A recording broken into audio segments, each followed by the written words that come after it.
Hello. Today I've decided to do credit default swaps.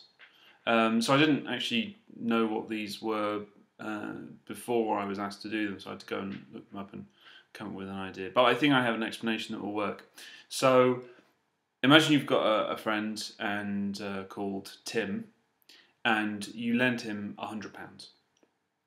Okay, and you both agree that over the next 12 months he's going to pay you back £10 every month. So at the end of 12 months, he'll have paid you back £120. So you get like a little bit extra on the end for lending him the money in the first place.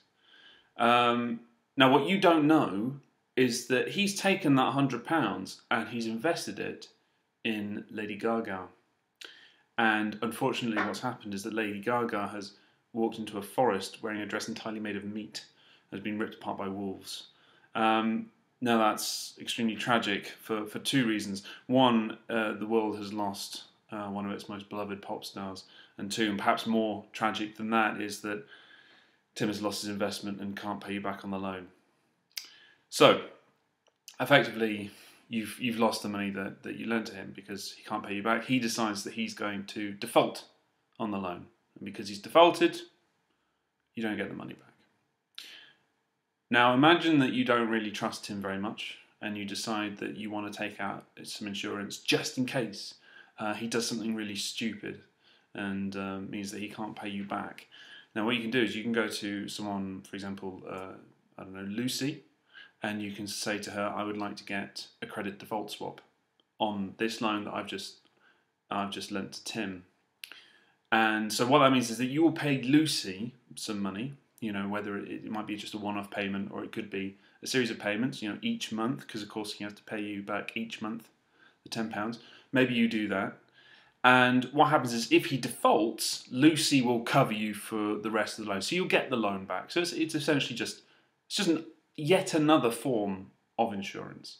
This time is, you know, if there's a loan and someone defaults, you still get the rest of the payments.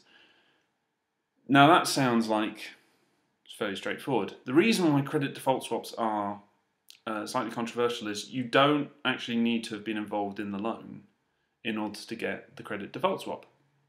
So let's say that Lucy lent Tim £100 and they had that deal where Tim was going to pay Lucy back. You see this and you go to Bob and you go, Bob, I don't think Tim is going to pay all his loan back. I think he might default. So I'd like to get a credit default swap with you, Bob, on the loan that Lucy just gave to Tim. And, you know, if Bob thinks he can, you know, Bob will make a fair price on that and he will sell that to you. And essentially, you know, if Tim defaults, then you'll get money from Bob. Effectively, it's a bet. Now, if that loan was, for example, a mortgage, if Tim took out a mortgage and you knew that Tim perhaps wasn't able to pay that mortgage back and that his probability of default was actually a lot higher than it normally would be for any other kind of mortgage, and Bob just thinks it's a mortgage, you know, the probability of default is going to be, you know, pretty much the same as anyone else. He gives you a very low price for what is effectively a very highly priced security. For example. So that's effectively what a credit default swap is. If there is a loan with the possibility of default, you can make you can take out insurance on that loan defaulting, effectively. But you don't actually have to be involved in the loan in order to get the credit default swap. That's the thing. That's the little weird bit that everyone talks about. And so I want to thank you very much for watching, and I hope to make another video soon. All right. Thank you. Bye.